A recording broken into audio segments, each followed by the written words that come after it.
m'apprête à regarder une émission consacrée au sexe des anges, entièrement axée sur le pouvoir de votre imagination. Le concept a été élaboré par les anglo-saxons. Sex box, boîte à sexe, sexe en boîte, à mi-chemin entre le réel et l'imaginaire. On leur demande de s'envoyer en l'air, puis on récolte leurs impressions douces, amères. Et ça vous en apprend davantage sur vos fantasmes que sur leurs frasques.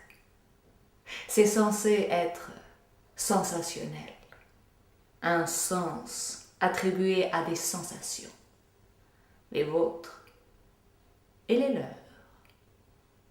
Pour eux, c'est jubilatoire. Pour vous, hallucinatoire, hallucinogène, donc compatible avec tous les gènes. Ce soir, on a décidé de mettre le feu à notre dogmatisme anxiogène. Et on a convié pour ces grands ébats Marie et Olivier, qui sont toujours plus extrêmes que les extrêmes. Les seuls qui vont finir par récolter ce qu'ils sèment, aversion et anathème. Olivier, c'est ce jeune qui a toujours été vieux. Marine, par contraste, sera toujours la plus jeune vieille, la vieille qui s'émerveille. C'est la raison pour laquelle leur illusion est sans âge. Il faut les imaginer avec leur haine au vestiaire, cherchant désespérément à s'auto-satisfaire. Toutes les douleurs ressenties, tous les efforts consentis pour accorder leur violon l'espace d'un instant, un instant seulement, où l'on perd pied, en essayant de prendre le pied de l'autre. Imaginons la scène. Oh, je n'y vois rien d'obscène, mais juste une nouvelle façon de descendre dans l'arène politico-médiatique.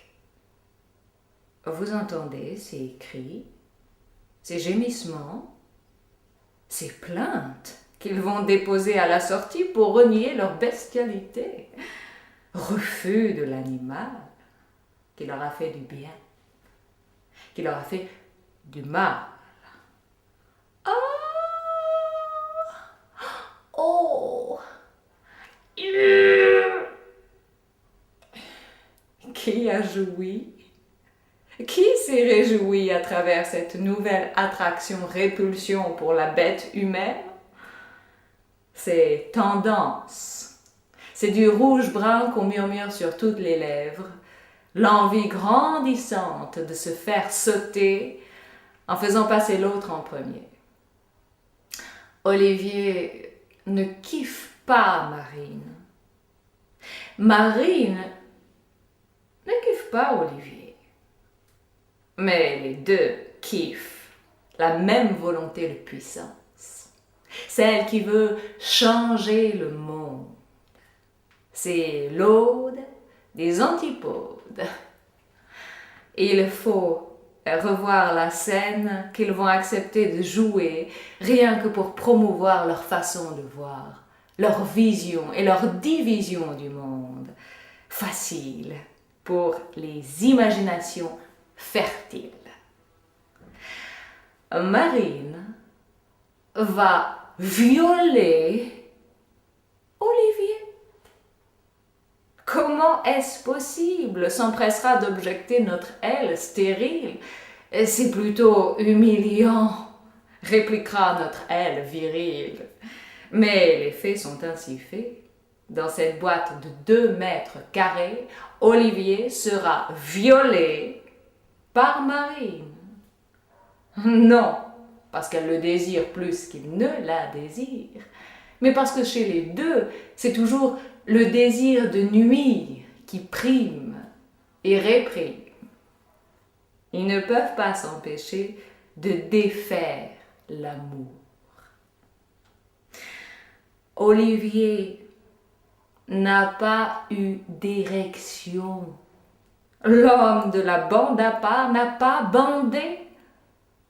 Ça arrive. Certains diront qu'il a fait exprès.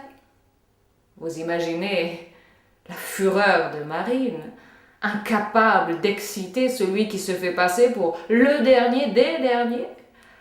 Ses couilles croisées. Rien de pire pour l'offenser et rien de mieux pour l'agacer. Comme elle n'est pas à un coup de force près, elle s'est mise en tête de réveiller à tout prix la bête immonde. Hasard, lève-toi et redresse la tête, fainéant. Non, non, non, elle s'inspira plutôt de l'empire des sens et lui coupa le sifflet avec une rage intense. Là, coup de théâtre, l'engin d'Olivier, même coupé de sa base, n'a pu se retenir d'éjaculer.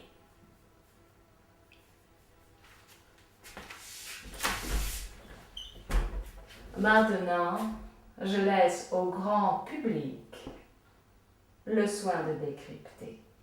Où est mon prince charmante qui m'enlèvera sur son tapis volant?